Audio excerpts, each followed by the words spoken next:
생활 속에서 수학 감각을 키우는 수학 그림책, 내 친구 수학 공룡 두 번째 시간입니다. 오늘은 우수성에 대한 이야기를 한번 진행해 보겠습니다. 책으로는 정말 동굴의 원과 관련된 책을 사용을 할 거고요.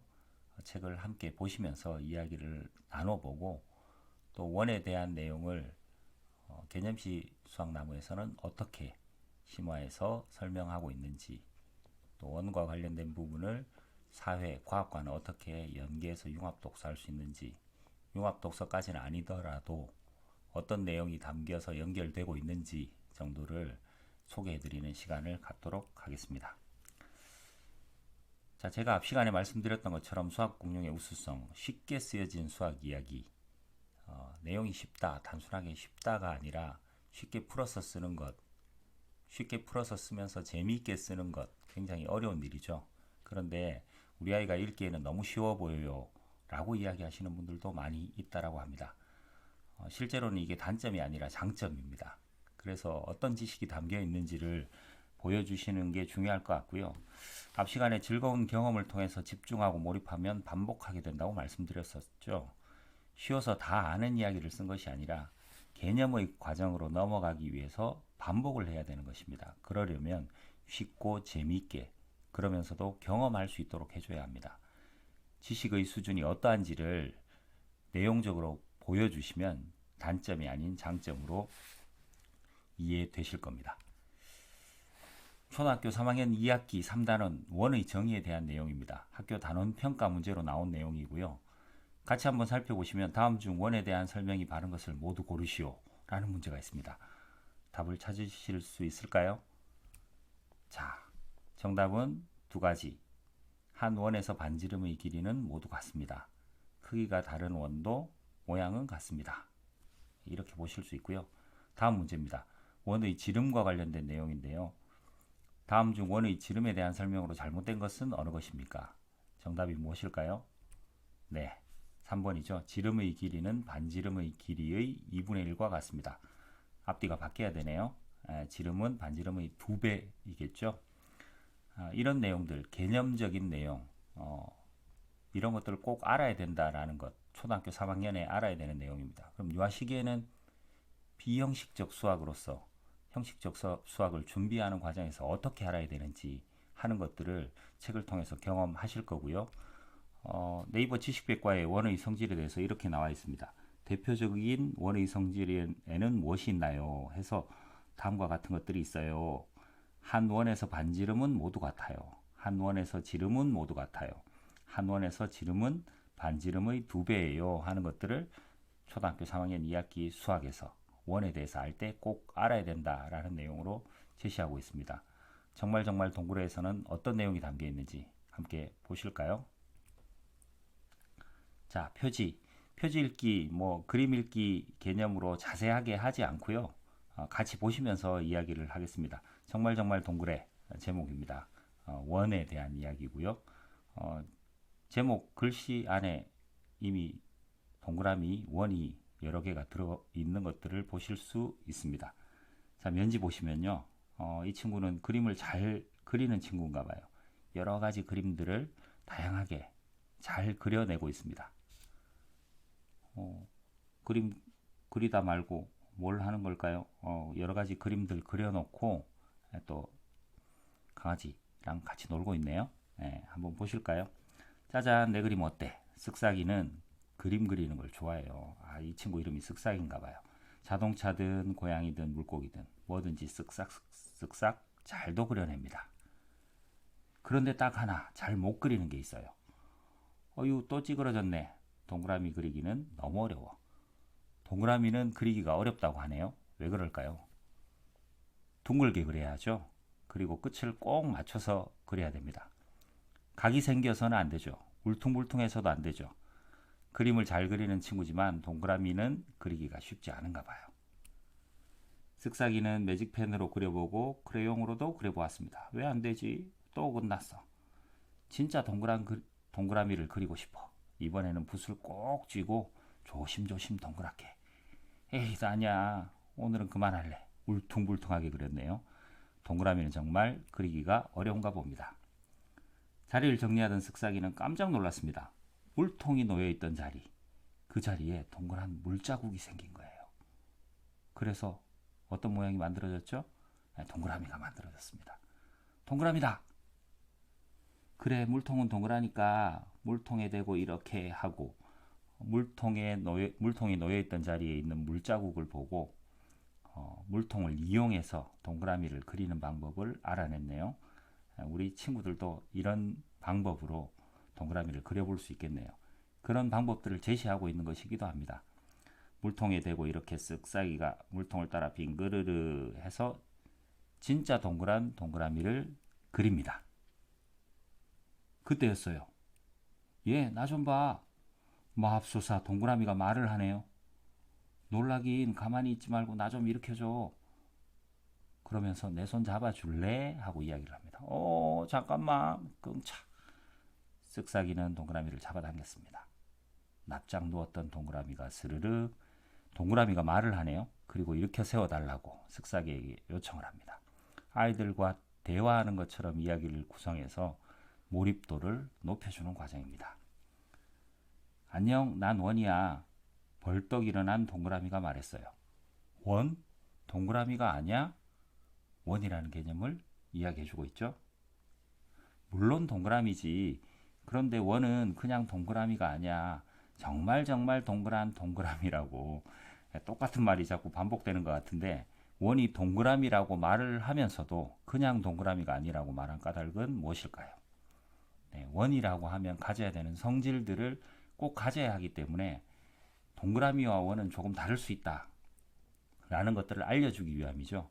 원의 성질을 말하려고 이야기하고 있는 장면입니다. 정말 동그란 동그라미는 무엇일까요? 내가 얼마나 동그란지 보여줄게. 나를 반으로 접어봐. 반으로 접어보라고 이야기를 하죠. 어때? 딱 맞지? 네, 반으로 접어봤습니다. 원은 어느 쪽으로 접어도 딱 맞게 접혀요. 옆으로 접어도 딱, 비스듬하게 접어도 딱 맞아요. 옆으로도 비스듬하게도 나도 접어볼까 하고 쓱싹이가 자기 몸을 접어보려고 합니다. 내가 딱 맞게 접히는 건 완전히 동그랗기 때문이야. 원이라서 딱 맞게 완전히 동그랗게 이렇게 생겼기 때문에 반으로 접어도 딱 맞게 떨어진다라는 이야기인데요. 반으로 접었을 때 딱 맞게 접어지고 어느 쪽으로 접어도 딱 맞는 이유는 원의 중심을 지나서 둘레까지 그 중심을 지나는 선으로 접으면 그게 바로 지름이 되는 거죠. 그 선이. 그 지름을 말하진 않지만 그 지름이 모두 같은 것이 원의 성질이고 그 성질을 잘 나타내어 주는 것이 접어보는 방법이다. 라는 이런 경험을 통해서 아이들과 아까 보셨듯이 원 모양인 것을 반으로 직접 같이 책 속에서 접어보면서 어떤 쪽으로 접어도 반이 정확하게 접힌다는 것을 경험하게 해주는 것이죠. 알게 해주는 것입니다. 원의 성질 중 하나인 지름이 같다는 것을 이 과정을 통해서 알게 됩니다. 반으로 접고 또 한번 접어봐. 원은 접을 때마다 모양이 달라져요. 자, 한번 접어볼까요? 반으로 접고 아까 접어봤던 거죠. 한 번 더 접어보겠습니다. 그랬더니 어떤 모양인가요? 우와, 부채 모양이죠. 예, 부채꼴이라는 말을 쓰고 있지는 않습니다. 그런데 쓱싹이가 들고 있는 부채를 통해서 부채 모양이다. 결국엔 부채 모양이라는 말이 부채꼴이라는 모양이죠. 말이죠. 그래서 그것을 알려주는 거죠. 한 번 더 접었을 때는 어떤 모양이 되나요? 아이들에게 익숙한 고깔모자. 예, 생일 때 한 번씩 써봤겠죠? 또 한 번 더 접으면요. 더 좁아지면서 뿔 모양이 된다라는 것. 그래서 쓱싹이가 뭘 하고 있나요? 코에 이렇게 뿔 모양을 이렇게 쓰고 장난을 치고 있는 모습들이 같이 보이죠. 생활 속에서 경험할 수 있는 대상들을 이용해서 필요한 어휘들을 계속 들려주고 있습니다. 부채꼴, 그 다음에 뭐 원뿔, 삼각뿔 이런 이야기들이 나중에 나오게 됩니다. 그래서 그런 것들을 미리 이렇게 경험시켜주고 보여주는 과정이라고 생각을 하시면 되겠습니다. 유아 수준에 맞는 이야기죠. 자, 진짜 동그란 원의 비밀을 알려주지 해서 원의 비밀을 알려준대요. 뿔 모양의 원이 꿈틀꿈틀 몸을 아까 작아졌던 그 원이 꿈틀꿈틀하면서 몸을 활짝 펴니다. 접혔던 자리마다 선이 쭉쭉 주름투성이에요. 원은 선들이 만나는 곳을 가리켰습니다. 선들이 만나는 곳 가운데 뭐가 있네요. 점 같은 게. 여기 내 배꼽 좀 봐. 예. 아이들이 알기 쉬운 배꼽을 이야기하고 있습니다. 난 배꼽에서 둘레까지 길이가 똑같아. 정말 어느 선이든 길이가 똑같아요. 아까 지름이 똑같다라는 것, 또 배꼽에서부터 둘레까지 길이는 반지름이죠. 반지름도 똑같다라는 것 자연스럽게 알려주고 있습니다. 원이라는 대상을 의인화했기 때문에 중심이라는 표현을 쓰지 않고 배꼽이라는 표현을 썼죠. 아이들에게 더 친숙한 어휘 선택을 통해서 아이들이 개념을 조금씩 감각적으로 알아갈 수 있도록 해놓은 중요한 부분이다 라고 생각을 하시면 되겠습니다. 원을 그리는 건 아주 쉬워 하고, 원이 이제 물통에다 대고 그리는 방법 말고, 동그란 모양에다 대고 그리는 방법 말고 다른 방법을 알려줍니다. 배꼽 자리에 줄을 묶고 한 바퀴 삥 돌아봐. 쓱싹이가 빙그르르 원을 그립니다. 배꼽 자리에다가 줄을 딱 묶고 한 바퀴를 빙 돌아서 그래요. 와, 정말 동그래. 내가 원을 그렸어. 긴 줄로 빙그르르 큰 원도 그리고, 줄이 짧아지면 작은 원도 그릴 수 있죠. 실제로 아이들이 학교에서 컴퍼스로 원을 그릴 때 이 개념이 적용되게 됩니다. 앞에서는 동그란 물체를 놓고 따라 그리는 방법을 이용했었는데 기억나시죠? 그런 두 가지 방법으로 원을 그리는 것을 보여주기도 합니다. 쓱싹이가 그린 원들이 하나 둘 쓱쓱 일어납니다. 와, 얘들아 우리 같이 놀자. 동글동글 원들이 흔들흔들 뱅글뱅글. 쓱싹이도 신이 나서 쿵작쿵작 실룩실룩. 의성어의태어 충분하게 활용하면서 원들과 함께 놀고 있는 모습들을 보여주고 있죠. 그러다 엉덩이로 투. 이번에는 뭘 이야기하는 걸까요? 어이쿠, 춤추던 원이 대구르르 굴러요. 원아 어디가? 거기서. 쓱싹이가 놀라서 쫓아가요. 원은 동굴에서 아주 잘 굴러. 히히, 나 잡아봐라. 대구르르 하고 원이 익살스럽게 굴러가는 모습, 쓱싹이가 쫓아가는 모습으로 이야기는 끝이 납니다. 여기에서 원이 바퀴로 이용된다, 뭐 둥글어서 바퀴에 이용된다 정도까지 나가지 않았죠. 둥글기 때문에 잘 굴러간다 정도까지만, 그 유아 시기에 맞는 수준으로만 이야기를 해주었습니다. 원이 다른 도형보다 잘 구르는 이유는 뭘까요? 중심이 위아래로 움직이지 않기 때문입니다.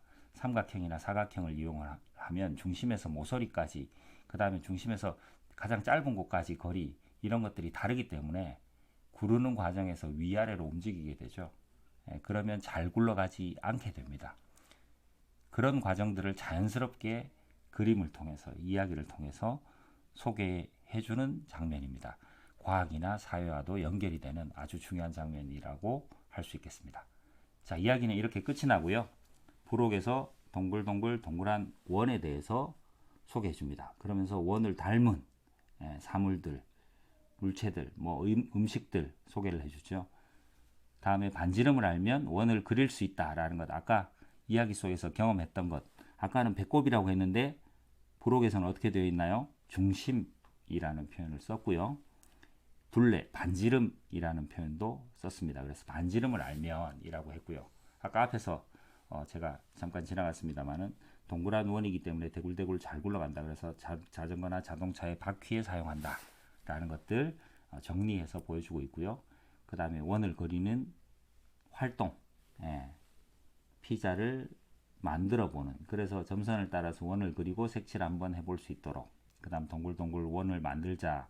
그래서 스티커를 붙여서 동그란 원을 같이 딱 맞게 만들어 보는, 그러는 과정 안에 아까 부채꼴 모양, 고깔 모양 같은 것들, 경험했던 것들 다시 한번 반복해서 확인할 수 있도록 해줍니다.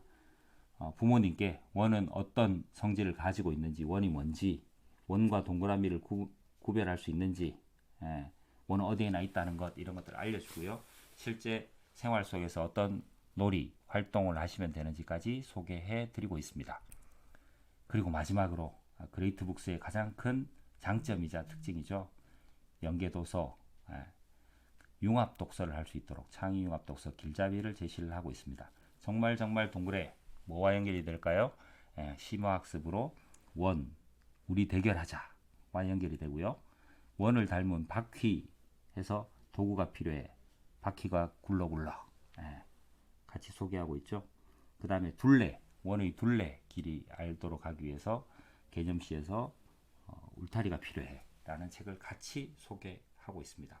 오늘은 이 중에서 우리 대결하자 도구가 필요해 바퀴가 굴러굴러 세 권을 연계해서 같이 보여드리겠습니다. 자, 먼저 우리 대결하자입니다. 원에 대한 성질, 원의 성질이나 또 원에 대한 이야기를 어떻게 풀어내고 있는지 전체를 다 살펴보는 것이 아니라 가장 핵심적인 부분만 같이 연결해서 살펴보시도록 하겠습니다. 자, 대결을 하는데 동구리가 아이들에게 인사를 해요. 원이었죠. 그 원이 인사를 합니다. 몸을 반으로 딱 접어서 꾸벅, 옆으로 꾸벅, 이쪽 저쪽 어느 쪽으로 접어도 딱 반이 접힙니다.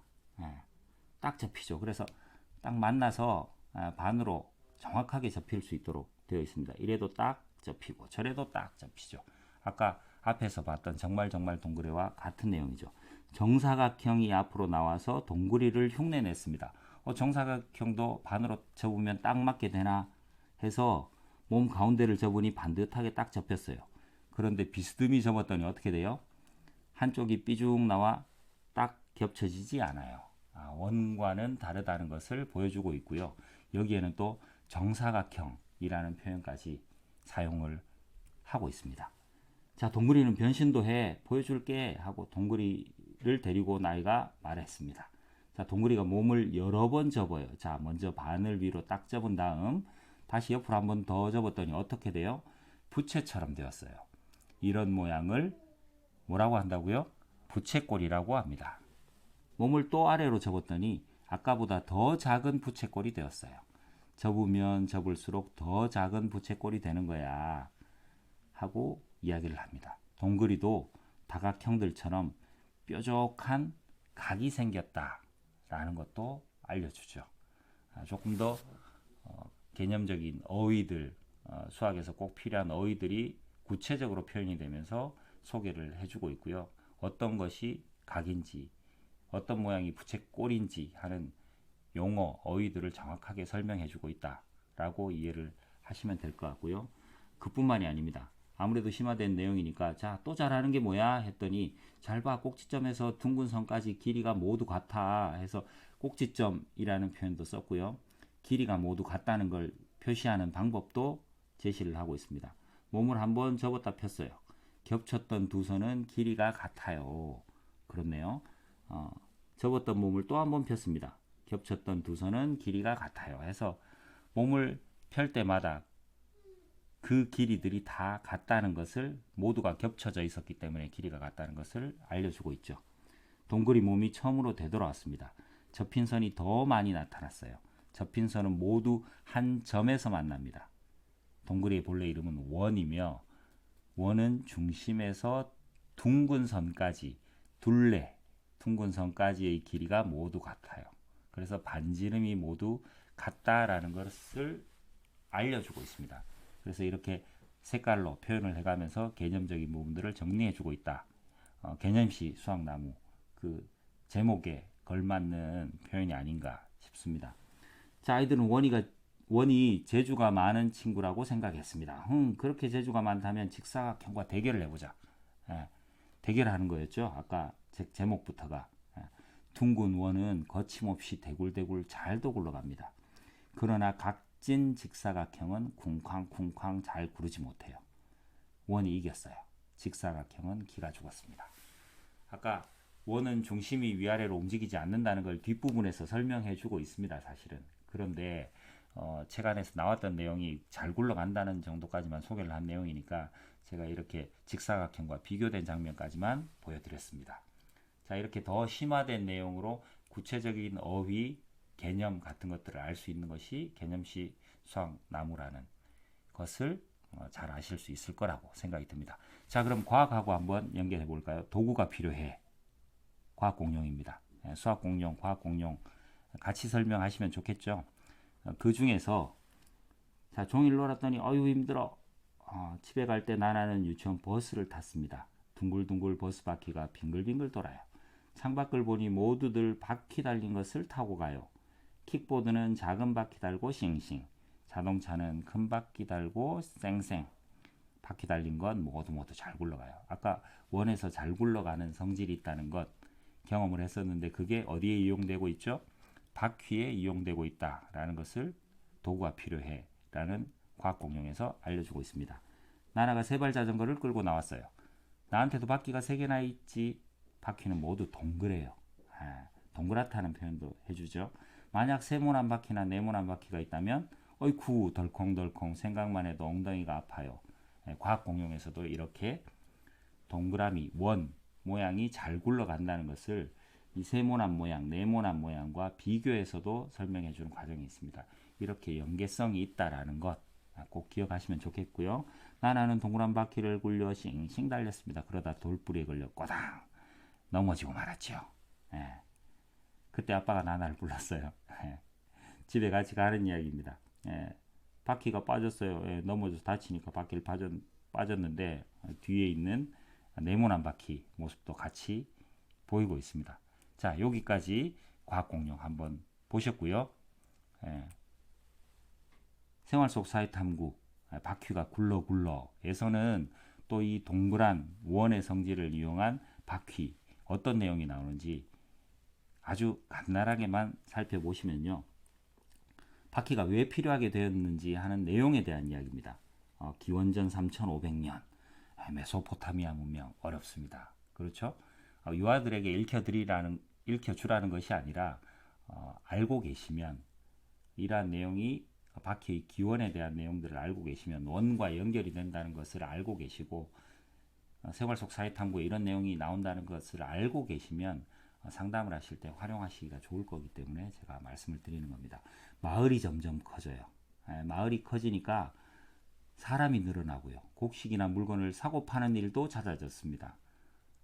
수렵 채집에서 정착을 하면서 농경 생활을 하게 되죠. 잉여 생산물이 생겼어요. 그걸 다른 사람들하고 물물 교환하는 과정이 필요해졌습니다. 그런데 소량일 때는 조금씩 들고 갔으면 됐어요. 그런데 사람이 점점 많아지니까 실어 나를 짐도 많아지는 거죠. 그러니까 실어 나를 도구가 있어야 되는데 그런 방법들을 찾던 끝에 바퀴를 만들어냈습니다. 바퀴가 달린 수레로 많은 물건을 쉽고 빠르게 나를 수 있게 되었죠. 그래서 메소포타미아 지역에서 최초로 바퀴를 사용해서 지금 수레에 이렇게 바퀴가 사용되고 있고 지금 현재 자동차, 자전거 바퀴에 다 이용되고 있다. 어떤 과정으로 발전했는지 사람들은 바퀴가 더 잘 굴러갈 방법을 연구했던 거죠. 그래서 동그랗게 나무 전체로 동그랗게 만들어서 쓰던 것에서 조금 더 튼튼한 바퀴를 만들기 위해서 어떻게 사용했는지 그 다음에 전쟁에서 쓰일 전차의 바퀴는 더 튼튼하게 바퀴 테두리에 철판을 둘러서 사용하기까지 했다는 것. 당연히 지금은 고무로 된 타이어 같은 것들까지 이용하고 있다는 것 다 알고 계시겠죠. 도구로서의 바퀴의 역사와 인간이 바퀴를 왜 어떻게 이용하게 되었는지를 생활 속 사회 탐구에서 살펴보셨습니다. 원에서 출발해서 도구로서의 바퀴의 역사까지의 융합, 원의 개념에서 출발했다는 것 꼭 기억하시면 좋겠습니다. 내 친구 수학 공룡의 우수성 첫 번째 이야기 마치겠습니다. 감사합니다.